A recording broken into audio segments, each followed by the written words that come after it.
కిసాన్ వాణి వ్యవసాయదారుల కార్యక్రమం.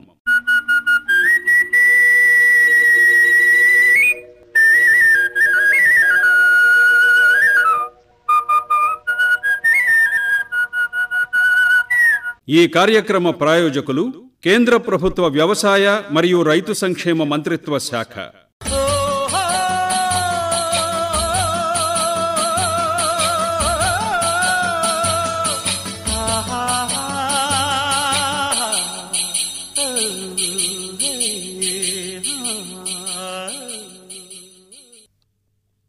రైతు సోదరులకు నమస్కారం. ఈనాటి కిసాన్ వాణి వ్యవసాయదారుల కార్యక్రమంలో ముందుగా తమలపాకు సాగులో తన అనుభవాలు తెలియజేస్తారు శ్రీ సత్యసాయి జిల్లా అమరాపురం మండలం దేవగానపల్లి అభ్యుదయ రైతు శ్రీ యు మంజునాథ్ గారు. అమరాపురం మండలం దేవగానపల్లిలో మంజునాథ్ గారు ఒక అభ్యుదయ యువ రైతు అని చెప్పుకోవచ్చు. ఎందుకంటే వీరు ఒక్కలో అంతర పంటగా తమలపాకు సాగు చేస్తూ మంచి దిగుబడులు సాధిస్తున్నారు. ఈరోజు మరి వీరి తమలపాకు సాగులో అనుభవాల గురించి తెలుసుకుందాం. నమస్కారం అండి మంజునాథ్ గారు. నమస్కారం సార్. మంజునాథ్ గారు, ముందుగా మీ వ్యవసాయ స్థితిగతులు, ఎన్ని ఎకరాల పొలం ఉంది, మరి ఎలాంటి పంటలు పండించిన అనుభవం ఉంది గతం నుంచి కూడా? సార్ మాది 10 ఎకరాల పొలం సార్. ముందుగా ఉండింది 10 ఎకరాల్లో మా నాన్న వాళ్ళు ఇట్లే వేరుశనగ అది ఇది వేసి ఊరికే దాన్ని చేసేవాళ్ళు అంతే సార్. బోర్ బావులు ఉండలేదు సార్ మాకి. మళ్ళీ 20 ఏళ్ళ తర్వాత మల్బరీ వేసుకున్నారు. మల్బరీ కూడా రేటు లేదని ఆవిడ పీకేసి మళ్ళీ అదే బోర్కి ఇంకో బోరు యాడ్ చేసుకొని ఒక్క తోట పెట్టాలని మా స్టేజ్ వచ్చినప్పుడు మేము అనుకున్నాం సార్. అనుకొని ఒక 300 చెట్లు పెట్టినాం సార్. పెట్టిన వెంటనే బోర్ నిలిచిపోయింది.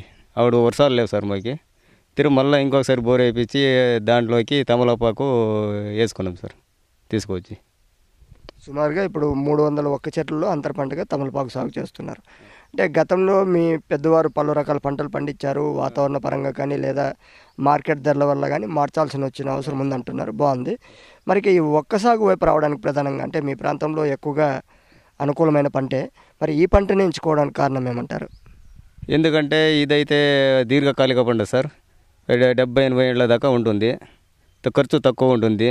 కూలోళ్ళు లేకపోయినా ట్రాక్టర్ తగిన తోలి గడ్డి కలుపు అంతా ఇట్లనేది తీసేకి బాగుంటుంది సార్. ఇది వేరే పంట వేసుకుంటే కూలోళ్ళు దొరకరు టైం సరిగా.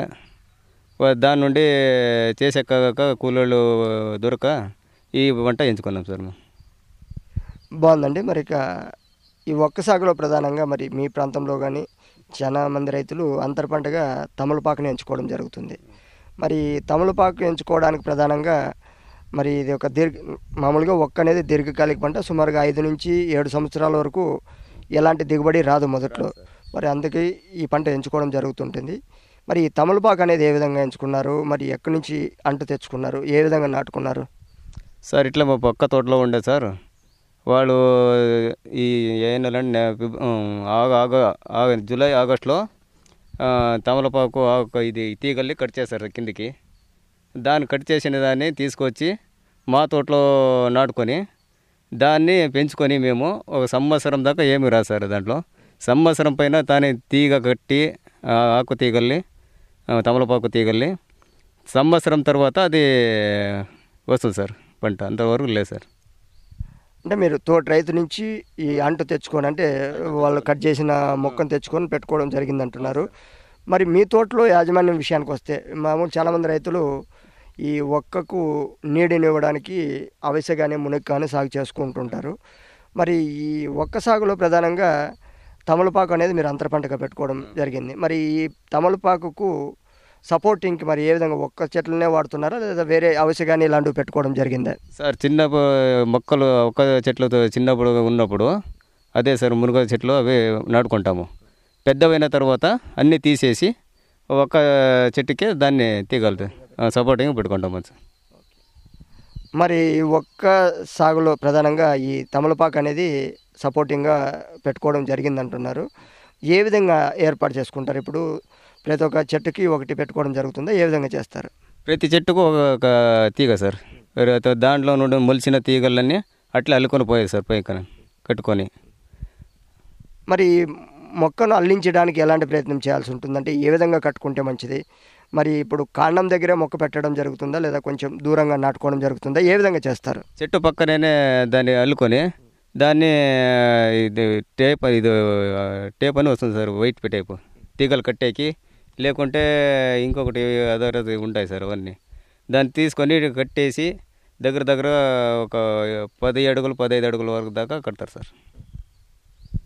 మరి మీరు ఇంతకుముందు మాటల్లో చెప్పారు సుమారుగా 1 సంవత్సరం పాటు ఎలాంటి ఆదాయం ఉండదు అంటున్నారు తమలపాకులో. మరి ఇక ముఖ్యంగా నాటినప్పటి నుంచి మరి నీటి యాజమాన్యం కానీ ఎరువుల యాజమాన్యం కానీ ఏ విధంగా చేస్తే మంచిదంటారు? రసాయనిక ఎరువులు వాడకుండా ఆర్గానిక్ ఎరువులు వాడాలి సార్ మెయిన్ తమలపాకులకు మాత్రం. రసాయనిక ఎరువులు వాడితే తమలపాకు వెళ్ళిపోతుంది సార్, ఉండలేదు.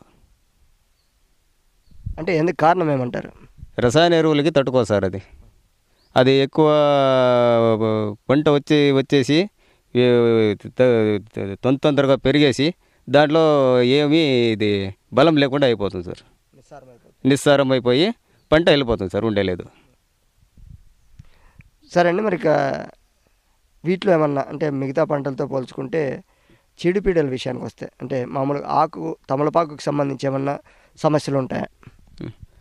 దానికుంటే అదే సార్, ఉగ్రనరసింహ దగ్గర పోతాము, ఇట్లా పలానా రోగం ఉందంటే దానికి ఆర్గానిక్ మెడిసిన్ ఇస్తారు, దాన్ని తెచ్చి కొట్టుకుంటే సరిపోతుంది సార్. సాధారణంగా అయితే వస్తుంటాయి సార్. ఈ మచ్చలు ఉండేది, ఆ మచ్చలు వచ్చినప్పుడు ఆకు వచ్చింటే వెంటనే కోసేయాలి సార్, లేకుంటే వెళ్ళిపోతుంది సార్ తోట అంతా, లాస్ట్లో వెళ్ళిపోతాం అప్పుడు. మరి సుమారుగా ఒకసారి మొక్క నాటుకుంటే ఎన్ని సంవత్సరాల వరకు మరి అదే మొక్కను మెయింటైన్ చేయొచ్చు? అలాగే దాన్ని మేము చూసుకునే దాంట్లో ఉంటుంది సార్, నీరు సమృద్ధిగా ఉండాలి కొంచెము, దానికి వారానికి 2 సార్లు అయినా లేకపోతే ఒకసారి అయినా ఒక రోజు ఎక్కువ ఇడిచి నీళ్ళు బాగా చేసుకుంటే మాత్రమే అది ఉంటుంది సార్. కొంచెం నీళ్ళు ఏమైనా లేట్ అయ్యి బోరు ఏమైనా రిపేర్ అయ్యి ఇది చేస్తే లేట్ చేస్తే ఇంకంతే తమలపాకు వెళ్ళిపోతుంది సార్, ఉండలేదు. అంటే సాధారణంగా ఇప్పుడు మీరు ఒక్కలోనే అంతర పంటగా పెట్టుకోవడం జరిగింది, నీటి యాజమాన్యంలో ఏమన్నా వ్యత్యాసం ఇబ్బంది కలుగుతుంది అంటే ఒక్కకు ఎక్కువ అవసరము తమలపాకుకు తక్కువ అట్లా ఏమన్నా ఇబ్బంది పడే అవకాశం ఉంటుందంటారా? లేదు సార్, రెండింటికి ఒకటే. ఏమంటే ఇది ఒక్క అంటే ఇంకా 2 రోజులు ఎక్కువగానే ఉంటుంది సార్, తమలపాకు అట్లా లేదు సార్. దానికి భూమి ఆరిపోతేనే వెంటనే తిరిగి ఒక 4-5 రోజుల్లో పెట్టే అంత స్థితిలో ఉండాలి సార్. ఓకే, బాగుందండి మంజునాథ్ గారు. మరి ఈ పంటలో యాజమాన్యం విషయంలో బాగా చెప్పారు. మరి పంట కోత విషయానికి వస్తే మరి ఇది నిత్యము జరుగుతుండే పని కాబట్టి మరి ఏ విధంగా మీరు హార్వెస్టింగ్ అనేది ఏ విధంగా చేస్తారు? మరి దానిని గ్రేడింగ్ చేయాల్సి ఉంటుంది, మార్కెట్కి ఏ విధంగా పంపిస్తారు? లేదు సార్, ఇక్కడ ఉంటారు లేబర్ వీళ్ళు సార్, వాడు కూలోళ్ళు వస్తారు సార్, కూలోళ్ళు పిలిచి దాన్ని కట్ చేసి పెండికి 3 కావాలి సార్. దానికి ఒక పెండి పీకి దాన్ని కట్టి అంతా రెడీ చేసేకి 3, అట్లా ఎన్ని పెండ్లు అయితే అంతమంది కావాలి సార్. అంటే సుమారుగా ఒక పెండి 3 తీయడానికి ఎంతసేపు పడుతుంది అంటారు? దగ్గర 12 గంటలు అవుతుంది సార్. ఒక 8 స్టార్ట్ అయితే 12 అవుతుంది సార్, ఒక 6 గంటలు. సరే అండి, మరి సాధారణంగా ఈ తమలపాకు అనేది దీర్ఘకాలిక పంట కోత అనేది సుమారుగా సంవత్సరం తర్వాత వస్తుంది అంటున్నారు కాబట్టి పంట కోత స్టార్ట్ అయినప్పటి నుంచి మరి ఎన్ని రోజులకు ఒకసారి కోత ఉంటుంది? నెలకు ఒకసారి సార్, నెలకు ఒకసారి కంపల్సరీ కోయాలి సార్. సుమారుగా మరి ఇట్లా కంటిన్యూగా ఉంటుంది, ఎప్పుడైనా గ్యాప్ వచ్చే అవకాశం ఉంటుందా? అదే సార్, ఎండాకాలంలో ఎండ ఎక్కువైతే ఆకులు వచ్చేలేదు సార్, సరిగా ముడుచుకోపోతాయి, అప్పుడు 2 నెలలు పని ఉండదు సార్, తక్కువ అవుతుంది, కోతలు ఉండదు సార్. ఆకులు బాగుంటే కోయచ్చు సార్, మార్కెట్లో బాగా రేటు ఉంటుంది. అది ముడుచుకోపోయింటే దాన్ని పెట్టేకి రాదు, చేసేకి రాదు సార్. మరి ఇది తీగజాతి పంట కాబట్టి తీగల సంఖ్య అనేది పెరుగుతూనే ఉంటుంది ప్రతిసారి. మరి ఏ విధంగా మెయింటైన్ చేస్తారు? పైకి అల్లించాల్సి ఉంటుంది, మరి ఏ విధంగా చేస్తారు? దాన్ని నిచ్చెన వేసుకొని దానికి నిచ్చెలు ఉంటుంది సార్, దాన్ని ఎక్కి కట్టేసేది సార్, అట్లా పైకి ఎంత పోతుందో అంతవరకు కట్టేసేది. సరే అండి, మరి ఇక పంట కోతలో కూడా కొన్ని రకాల జాగ్రత్తలు తీసుకోవాలి, ఎందుకంటే అది మొక్క చాలా సున్నితమైనది, తర్వాత ఏదన్నా చిన్న డ్యామేజ్ అయినా కూడా మొక్క పోయే అవకాశం ఉంటుంది కాబట్టి మరి ఈ పంట కోత ఎలాంటి జాగ్రత్తలు తీసుకోవాలి, ఏ విధంగా కోస్తే మంచిదంటారు? నిదానంగా తొందరపడకుండా నిదానంగా దాని గురించి కొంచెం అవగాహన చేసుకొని నిదానంగా కొంచెం పని తక్కువైనా పర్వాలేదు, నిదానంగా చేసుకుంటే బాగుంటుంది సార్. అంటే ఈ పంట కోతలో ఈ ఆకును ఏ విధంగా సెలెక్ట్ చేసుకుంటారు? అంటే ఇది అయ్యింది, ఇది తీయాలనే ఉద్దేశం అంటే ఏ విధంగా నిర్ణయించుకుంటారు? ఆ ఆకు కొయ్యడానికి 3 ఆకులు వచ్చింటే దాంట్లో 2 ఆకులు వచ్చింటాయని ఆవిడే తెలిసిపోతుంది సార్. అది ఆవిడ పట్టుకుంటుంటే అది ఆవిడే వచ్చిన ఆకు వేరేదిగా ఉంటుంది, రాని ఆకు ఆవిడే అది రాదని తెలిసిపోతుంది సార్. చేతిలో పట్టుకుంటుండే మాకు. మరి కట్ చేసేది ఏ విధంగా కట్ చేస్తారు? ఈ గోరుతో ఉంటుంది సార్, ఇది ఐరన్ది, దాంట్లో కట్ చేసేది సార్. మరి కట్ చేసిన తర్వాత మరి ఏ విధంగా గ్రేడింగ్ చేస్తారు? ఎన్ని రకాలుగా అమ్మడం జరుగుతుంది? అంటే ఎలాంటి ఆకైనా చిన్నవి పెద్దవి ఇలా ఉంటాయి కాబట్టి మరి గ్రేడింగ్ ఏమన్నా అవసరం ఉంటుందంటారా? గ్రేడింగ్ ఏం లేదు సార్. ఏమైనా చాలా తక్కువ సన్న ఆకులు ఉంటే పెద్దవి అవి అని కలుపుకొని దాంట్లో మధ్యలోనే వేసుకొని అంత చేస్తారు సార్. మీరు అన్నారు సుమారుగా ఎకరాకు 1.5 నుంచి 2 పెండుల అవకాశం ఉంటుంది ఒక కటింగ్ అంటున్నారు. మరి పెండి కంటే ఎన్ని కట్టలు వేస్తారు? కట్టకి ఎన్ని ఆకులు కడతారు? పెండి కంటే 100 120 అట్లా సార్. పెండి అంటే అండుగానే 120 అంటే దానికి ఇంకా పెద్దది దాని ఒకటి ఉంటుంది. అంటే పెండి కంటే సుమారుగా ఎన్ని ఆకులు పడతాయి అంటారు? 100 ఆకులు. ఒక కట్టకు 100 ఆకులు? 100 ఆకులు సార్. అట్లాంటివి ఎన్ని కట్టలు కావాలి పెండి కావాలంటే? 100 సార్. అంటే సుమారు కట్టకు 100 కట్టలు అయితే ఒక పెండి అంటున్నారు. ఓకేనండి. మరి మంచి ధర ఉంటే మార్కెట్లో ఒక పెండికి ఎంత వస్తుందంటారా? దగ్గర మంచి ధర ఉంటే పెండికి ఖర్చులన్నీ పోను ఒక 8,000 అయినా మిగులుతుంది సార్. మొత్తం ఖర్చు అంతా పోయి మార్కెట్ రేట్ ఎంత ఉంటుంది అప్పుడే? ఈవిడ అయితే మార్కెట్ రేటు ఈ జనవరి ఫిబ్రవరి మార్చిలో బాగుంటుంది సార్. 3 నెలలు ఆవిడే సార్ మాకు మిగిలేదు. అది మిగతా టైంలో వర్షాకాలంలో అయితే ఒకసారి దాని ఖర్చులు కూడా దొరకవు సార్. మేమే చేతి నుండి పెట్టుకోవాలి సార్. ఆవిడ బాగుందండి. మరి తమలపాకు అనేది యాజమాన్య పద్ధతి ఇంతకుముందు మాటల్లో అనుకున్నాం దీర్ఘకాలిక పంట అని. దాన్ని తీగ దించడం మరి కింద భూమిలో తొక్కడం అనేది కూడా చేస్తుంటారు రైతులు. మరి మీరు ఏ విధంగా చేస్తారు ఆ పద్ధతులని? మేము కింద గుంతలు తవ్వి ఇంత 2 అడుగులు కొంచెం అర్ధ అడి కిందకి దింపి నీళ్ళలోకి, అంటే ఆ ఉన్న తీగ చేతని కిందకి దింపి తిరిగి మాట నుంచి కట్టలు వేసుకుంటాం సార్ పైకి. ఓకే.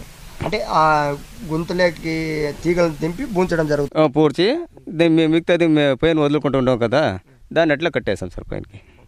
అంటే అలా చేయడం వల్ల ప్రయోజనం ఏమంటారు? ఇదంటే పాతది ఇక్కడ సంవత్సరం అయిపోయింది ఆకులు, ఇది తీగలకి ఆకులు ఉండవు సార్, సైజులు రావు, ఆకులు రాదు సార్. అది తిరిగి కొత్తగా వచ్చిండే మొలిచిండేది ఇదైతే బాగుంటుంది సార్. అది మరి ఎన్ని రోజులకు ఒకసారి ఇలాగ చేస్తారు? సంవత్సరం ఒకసారి సార్, సంవత్సరానికి ఒకసారి అలా చేస్తాం సార్. తిరిగా జూలై ఆగస్టులో సగానికి కట్ చేస్తాం సార్. ఎందుకంటే అది ఎక్కువ పైకి పోతుందని ఆడి కట్ చేసి ఆడి నుంచి ఇంకా మళ్ళీ మొలుస్తుంది కదా, దాన్ని కట్టుకుంటాం సార్.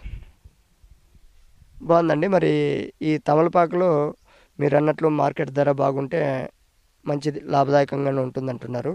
మీ అనుభవంలో మరి మంచి ధర అంటే ఎక్కువ ధర ఎప్పుడు వచ్చింది, ఎంత దిగుబడి వచ్చింది? ఈసారి సార్ నాకు వచ్చిండేది దగ్గర 17,000 వచ్చింది సార్. ఖర్చు పోయినాయి అన్నీ, 1.5 పెండి అయిపోయింది సార్. మరి వాతావరణ పరిస్థితులు కానీ లేదా మార్కెట్ ధర కానీ ఇంకో రకంగా కానీ నష్టపోయిన సందర్భాలు ఉన్నాయి అంటే పూర్తిగా పెట్టుబడి కూడా రాని సందర్భాలు ఉన్నాయి సార్. ఈడు మొన్న ఎండాకాలం తర్వాత వర్షాలు పడాయి సార్ మేలో. తిరిగి కోత కోసే జూన్లో పిండి దగ్గర 4,000-5,000 పలికాయి సార్. దాంట్లో ఖర్చులు పోను 2,000 మిగిలింది అంతే సార్. తిరిగి తీగ కట్టడానికి కూలోళ్ళకి దానికంతా మేము ఖర్చు పెట్టుకోవాలి సార్. బాగుందండి. మరి ఇక మార్కెటింగ్ అనేది కూడా సౌకర్యంగా ఉండాలి ఎక్కడైనా కూడా పంట పండిన తర్వాత. మరి తమలపాకు అనేది మరి మార్కెటింగ్ ఏ విధంగా చేసుకుంటున్నారు? మార్కెటింగ్ తీసుకుపోయి ఆడే ఇచ్చేసుకోవాలి సార్. ఈడ బండి వస్తుంది సార్ అమరాపురానికి, అమరాపురంలో బండిలో వేస్తే మాకు దుర్గా కావాలంటే దుర్గాకి, చిక్బళ్ళాపూర్ కావాలంటే చిక్బళ్ళాపూర్, హిందూపూర్ అంటే హిందూపూర్, లేకుంటే పోకూడదు సార్. అంటే మీకు మార్కెటింగ్ అనుకూలమైనది ఏ ప్రాంతం అంటారు? అంటే మీరు సొంతంగా తీసుకుపోయి అమ్మడం జరుగుతుందా? లేదు సార్, దానిలో మధ్యవర్తులు ఉంటారు, వాళ్ళకి ఇచ్చేస్తాం. వాళ్ళు పోయి ఆడ అమ్ముకొని మాకు డబ్బులు ఇస్తారు సార్. మరి ఇప్పుడు ఒక్క విషయానికి వస్తే తమలపాకులో సుమారుగా మంచి ధర ఉంటే అన్ని ఖర్చులన్నీ పోని 15,000 వరకు వచ్చే అవకాశం ఉంటుంది మీరు చెప్పిన ప్రకారం. అయితే అది సుమారుగా నెలకు ఒకసారి రావడం జరుగుతుంది. సంవత్సరానికి ఒక 10 పంటలు ఈజీగా తీయొచ్చు. మరి ఒక్కలో ఎలాంటి ఆదాయం ఉంది? ఒక్కలో అంటే పర్వాలేదు సార్. దానికి కూడా అదే రసాయన ఎరువులు వాడకుండా ఆర్గానిక్ ఎరువులే ఎక్కువ వాడాలి సార్. నేను వాడుతుండేది అదే. ఇంతవరకు నేను డిఏపి కానీ కాంప్లెక్స్ కానీ ఏది వేయలేదు సార్. ఎరువుల ఆవులది గేదెలది ఎరువులు వేసి నేను చేస్తున్నాను సార్. బాగుందండి మంజునాథ్ గారు. మీ తమలపాకు సాగులో అనుభవాల గురించి చాలా వివరంగా తెలియజేశారు. నమస్కారం అండి. నమస్కారం సార్. మీరు ఇంతవరకు అమరాపురం మండలం దేవగానపల్లి అభ్యుదయ రైతు శ్రీ యు మంజునాథ్ గారి తమలపాకు సాగులో అనుభవాలు పరిచయ కార్యక్రమం విన్నారు. ప్రధానమంత్రి కిసాన్ మాన్ధన్ యోజన లభించును పెన్షన్ ఆధారం కడింకా రైతు నిరాధారం ఆనందాలతో అనుబంధం వృద్ధాప్యం సుఖ సంతోషాలు సురక్షితమౌను అన్నదాత సురక్షితమౌను అన్నదాత. ప్రధానమంత్రి కిసాన్ మాన్ధన్ యోజన ద్వారా సన్న చిన్నకారు రైతుల భవిష్యత్తు అవుతుంది సురక్షితం. అలాగే 60 ఏళ్ల వయసు నుంచి నెలకు 3,000 రూపాయల పెన్షన్ లభించడం సునిశ్చితం. 18 నుంచి 40 ఏళ్ల వయసున్న రైతులు నెలకు 55 రూపాయల నుంచి 200 రూపాయల వరకు చెల్లించి ఇందులో చేరవచ్చు. ఈ సహకార పెన్షన్ పథకంలో ప్రభుత్వం అందిస్తుంది సమాన భాగస్వామ్యం. రైతు సోదరులందరూ ఈ పథకం యొక్క ప్రయోజనం పొందడం కోసం ప్రజాసేవా కేంద్రానికి వెళ్ళండి. మీ పేరు ఉచితంగా నమోదు చేసుకోండి. ప్రధానమంత్రి కిసాన్ మాన్ధన్ యోజన అన్నదాత పరిశ్రమకు గౌరవం, పెన్షన్తో సురక్షితం అవుతుంది వారి గృహం. వ్యవసాయ మరియు రైతు సంక్షేమ మంత్రిత్వ శాఖ, భారత ప్రభుత్వం ద్వారా జనహితార్థం జారీ.